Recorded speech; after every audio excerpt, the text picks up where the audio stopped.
بسم اللہ الرحمن الرحیم۔ السلام علیکم ورحمۃ اللہ وبرکاتہ۔ آپ دیکھ رہے ہیں چینل اسرم شہزاد ستی۔ آج آپ کے سامنے رد خرافات کی قسط نمبر 4 کے حوالے سے گفتگو ہم نے کرنی ہے۔ اللہ تبارک و تعالیٰ قرآن حکیم کے اندر ارشاد فرماتا ہے، یا ایھا الذین آمنوا اطیعوا اللہ واطیعوا الرسول لعلکم ترحمون۔ اے ایمان والو، اطاعت کرو اللہ کی اور اللہ کے رسول کی تاکہ تم پر رحم کیا جائے۔ اس طرح کی متعدد دیگر آیات بھی ہیں جس کے اندر اللہ تبارک و تعالیٰ نے اپنی اور اپنے حبیب علیہ الصلوۃ والتسلیم کی اطاعت اور فرما برداری کا حکم ارشاد فرمایا ہے، جس سے ایک بنیادی چیز جو بنتی ہے، بنیادی مضمون یہ بنتا ہے کہ دین نبی پاک صلی اللہ علیہ وآلہ وسلم کی تعلیمات کا نام ہے، نہ کہ انسانی خواہشات کا نام ہے، نہ علاقائی ثقافت کا نام ہے، نہ ہی کسی خاندانی رسم و رواج کا نام ہے، بلکہ محض اور محض اللہ اور اس کے رسول صلی اللہ علیہ وسلم کے احکامات اور تعلیمات کا نام دین ہے۔ آج ہم گفتگو کریں گے اس سلسلہ میں کہ ہمارے جو خانقاہی نظام کے اندر اس وقت جو تعفن پھیلا ہوا ہے، اس تعفن میں ایک چیز یہ بھی ہمارے سامنے آتی ہے کہ اکثریت جو پیر اور ولی کہلانے والے لوگ جو موجودہ دور میں ہیں، اکثریت آپ نے دیکھا ہوگا کہ وہ اپنے چہرے پر سنت سجائے ہوئے نہیں ہوتے ہیں۔ اکثریت تعداد ان کی ہے کہ جن کے چہرے پر سنت رسول داڑھی کی صورت میں نہیں ہوتی ہے۔ اس کو بلا شک و شبہ تمام علماء کرام جنہوں نے باقاعدہ طور پر دین پڑھا ہوا ہے وہ سب جانتے ہیں کہ متفقہ طور پر اہل اسلام کے نزدیک داڑھی رکھنا نبی پاک صلی اللہ تعالیٰ علیہ وآلہ وسلم کی سنت مؤکدہ ہے اور واجب کے قریب تر ہے، اور اسے جان بوجھ کر ایک بالشت سے کم کرنا یہ عمل حرام ہے اور یہ فسق ہے۔ اسے داڑھی کٹوانے والے کو فاسق سے تعبیر کیا گیا ہے، لیکن اس کے باوجود ہمارے معاشرے کے اندر عامت المسلمین کے اندر بھی بہت سارے لوگ ایسے ہیں کہ بہت سارے نہیں بلکہ ایک اکثریت ہے کہ جو اس سنت پر اور اس واجب پر عمل نہیں کرتی ہے اور اس فسق کے اندر مبتلا ہے۔ ایک مسئلہ اس میں مزید بھی نوٹ فرما لیں کہ جو شخص داڑھی نہیں رکھتا، ایک عامی مسلمان ہے، وہ تو صرف ہوگا گناہ گار، لیکن اگر وہ شخص امامت کرنا چاہتا ہے، یعنی کہ نماز پڑھانا چاہتا ہے، تو اس کے لیے فقہائے بریلویہ جن میں اعلیٰ حضرت فاضل بریلوی رحمۃ اللہ تعالیٰ علیہ، مفتی امجد علی اعظمی رحمۃ اللہ تعالیٰ علیہ، مفتی شریف الحق امجدی رحمۃ اللہ تعالیٰ علیہ اور دیگر جتنا بھی بریلوی اکابرین ہیں، ان کی تمام جو فقہی ان کے احکام ہیں یا ان کی فقہی کتابیں ہیں، ان کے اندر باقاعدہ طور پر یہ چیز موجود ہے۔ اور اس سے پیچھے بھی احناف کی کتابوں میں آپ دیکھ لیں یا جتنے بھی متفقہ فقہاء کا جو فیصلہ وہ یہی ہے کہ فاسق مولاً اعلانیہ فسق کرنے والا جو ہے وہ اسے مستقل امام نہیں بنایا جا سکتا، یعنی وہ مستقل طور پر مسجد کے اندر لوگوں کو نماز نہیں پڑھا سکتا۔ اب اس میں آپ یہ چیز ملاحظہ فرمائیں کہ داڑھی ترشوانے والے کا بھی یہی حکم ہے، کیونکہ داڑھی کٹوانا، ایک بالش سے کم رکھنا داڑھی، یہ اعلانیہ فسق کے زمرے میں آتا ہے، یعنی کہ یہ عمل کرنے والا بھی فاسق ہی کہلاتا ہے۔ تو ایسے شخص کو مستقل امام نہیں، ہاں اگر مستقل امام مسجد کا موجود نہیں ہے تو اس کی جگہ اگر کوئی دوسرا بندہ بہتر نماز پڑھا سکتا ہے سب لوگوں میں سے، تو وہ وقتی عارضی نماز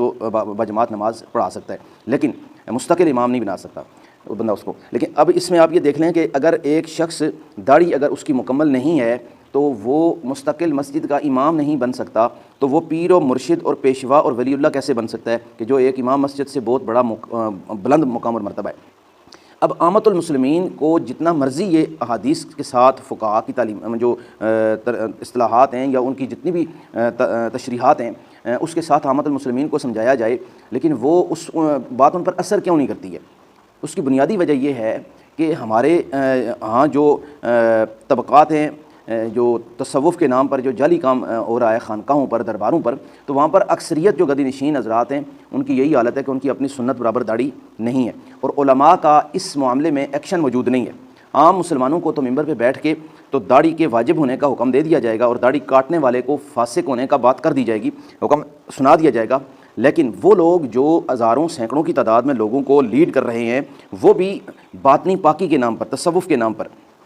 تو ان کے پاس خطیب جا کر نہ صرف تقریریں کرتے ہیں، نعت خوان نہ صرف جا کر کے نعتیں پڑھتے ہیں یعنی اپنے کلام پڑھتے ہیں، بلکہ ان کی تعریفوں کے پل بھی باندھتے ہیں، اور نعت خوان حضرات نبی پاک صلی اللہ علیہ وسلم کی نعت جو ہے وہ ان کے نام کر رہے ہوتے ہیں، اور بلکہ بعض اوقات تو اس طرح بھی ہوتا ہے کہ نبی پاک علیہ الصلوۃ والتسلیم کی نعت کے اشعار میں سے نبی پاک کا نام یا صفاتی نام نکال کر پیر کا نام ڈال کر اس کو منقبت میں بھی بدلا گیا ہے۔ اس کی بھی بہت ساری مثالیں موجود ہیں۔ تو اس میں حق خطیب ہوں یا کوئی بھی ہوں، اکثریت جگہ پر آپ کو دیکھنے کو ملے گا کہ ہمارے یہاں یہی چیز موجود ہے۔ تو جس وقت عوام عامت المسلمین یہ دیکھتے ہیں کہ بڑے بڑے بزرگ اور ولی کہلانے والے عامت المسلمین کے نزدیک تو پھر وہ ولی بن جاتے ہیں، جن کے پاس خطباء علماء جا کر تقریریں بھی کرتے ہیں اور ان کے لیے تعظیماً جو ان کا تذکرہ بھی کرتے ہیں، تو پھر وہ ان کے ذہن کے اندر ایک تشکیک پیدا ہوتی ہے کہ اگر یہ لوگ فسق کا عمل کر کے یا اس واجب کو ترک کر کے تو ان کو کوئی اثر نہیں ہے، تو ہمارا کیا ہوگا، ہمیں بھی کچھ نہیں ہوگا۔ اسی وجہ سے ایک مقولہ بھی جو ہے بطور استہزاء علماء کے لیے اور ان اولیاء کے لیے جو استہزاء ایک مقولہ بھی عوام میں گردش کرتا ہے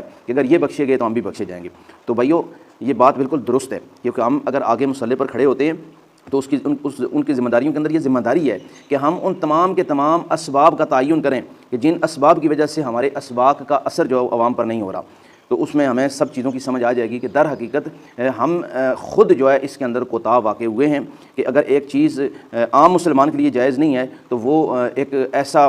رہبر و رہنما کہلانے والا پیر مرشد یا ناتھان یا مولوی کے لیے کیسے جائز ہو جائے گی، اور پھر اس کو بڑے بڑے یعنی کہ اپنے آپ کو مفتی لیول کہلانے والے لوگ پھر اس کو پیر صاحب کہہ کے بلاتے ہیں، جس طرح آق خطیب کو ایک کوٹلی ستیاں کے ایک بڑے معروف و مشہور اور صاحب علم شخصیت ہیں، ان کے علم پر تو ہرگز شک نہیں ہے، لیکن ان کے اس جملے پر تعجب اور افسوس ضرور ہے کہ جو انہوں نے گفتگو کرتے ہوئے اس فاسق مولن اعلانیہ فسق کرنے والے آق خطیب، جس کا چہرہ آپ دیکھتے ہیں کہ جس کی سنت بالکل چہرے پر موجود نہیں ہے، بالکل وہ اس کو صاف کرتا ہے، اور ابھی جا کر اس نے ایک جسے کہتے ہیں فیشن کی طرز پر ایک اس نے داڑھی رکھی ہے، لیکن سنت کی داڑھی وہ بھی نہیں ہے، اس میں بھی حدود جو داڑھی کی حدود ہے اس کو بہت زیادہ ٹھوڑی تک لے کے جاتا ہے اللہ تعالیٰ، اور معمولی سی ایک لکیر سی داڑھی کی جو رکھتا ہے، یہ اور بھی ترک سنت سے بھی زیادہ یہ سنت کا استہزاء، سنت کا مذاق اڑانے کے مترادف یہ عمل ہے۔ تو ایسے شخص کی تعظیم کرتے ہوئے اسے پیر صاحب کہہ کے اور اس کا صرف یہ کہہ دینا کہ بھئی اس کا اخلاق اچھا ہے، مفتی صاحب نے کہا ہے کہ جی اس کا اخلاق بہت اچھا ہے، تو اخلاق ایک ذہن میں رکھیں کہ اخلاق میٹھا بولنے سے اور نرم الفاظ سے اخلاق ثابت نہیں ہوتا۔ قرآن حکیم کے اندر اللہ تعالیٰ نے نبی پاک صلی اللہ علیہ وسلم کے جو اخلاق ہیں، سیدہ عائشہ صدیقہ رضی اللہ تعالیٰ عنہ سے جب پوچھا گیا تھا تو آپ نے فرمایا تھا کہ نبی پاک صلی اللہ تعالیٰ علیہ وسلم کے جو اخلاق مبارکہ ہیں وہ قرآن پاک ہے۔ تو اب قرآن پاک کے اندر آپ دیکھ لیں اس کے اندر سچ ہے، اور اخلاق بنیادی طور پر سچ کو کہا جاتا ہے، وہ سچ میٹھا ہو یا کڑوا ہو، وہ سچ نرم ہو یا تلخ ہو، وہ اخلاق کہلائے گا۔ ایسا نہیں ہے کہ بھئی اگر کوئی شخص بڑے دھیمے سے لہجے کے اندر کسی کو گالی نکال دے تو کہا جائے گا کہ اس نے بڑی اخلاق کے ساتھ گالی نکالی ہے، نہیں، بلکہ لفظوں کی اہمیت کو دیکھا جائے گا، لفظوں کے انداز کو نہیں دیکھا جائے گا۔ تو وہ مطلب کہ اپنی اگر ان کی کسی ٹائم تعظیم کر دی گئی یا مفتی صاحب کی یا ان کے لیے اگر کوئی میٹھا بول اگر بول دیا گیا ہو تو وہ اپنی خود ستائی کے اندر مبتلا ہو کر تو وہ ایک جو ہے وہ گناؤن کردار کو پیر بنا کر عوام کے سامنے تو کم از کم ان کو پیش کرنے کا حق ہرگز نہیں تھا، اور ایسا ہونا نہیں چاہیے، بلکہ ان تمام کے تمام جو فتنے ہیں ان کا تعاقب کرنا یہ علماء کا کام ہے، اور ڈنڈے لے کر ان کے پیچھے پڑنے کی ضرورت نہیں ہے۔ سوشل بائیکاٹ کریں ایسے لوگوں کا اور مکمل طور پر ان سے اپنا اعلان براءت کریں۔ اگر آپ اعلان براءت نہیں کریں گے تو پھر آپ انہی کے اندر شمار ہوں گے، جب آپ انہی کے اندر شمار ہوں گے تو پھر آپ کی جو گفتگو ہوگی اس کا اثر عوام کے اندر نہیں جائے گا، پھر آپ کا گلہ جو عوام پر ہوگا کہ عوام ہماری بات سنتی نہیں ہے، مانتی نہیں ہے، تو وہ بالکل بے جا اور ناجائز ہوگا۔ اللہ تعالیٰ سے دعا ہے کہ اللہ تعالیٰ ہماری خطاؤں کو معاف فرمائے اور ہمیں نیک عمل کرنے کی توفیق عطا فرمائے، اور ہمیں صحیح اور غلط کے اندر تمیز کر کے فرق جان کر کے تو اس پر عمل کرنے کی توفیق عطا فرمائے۔ جزاکم اللہ خیرا کثیرا۔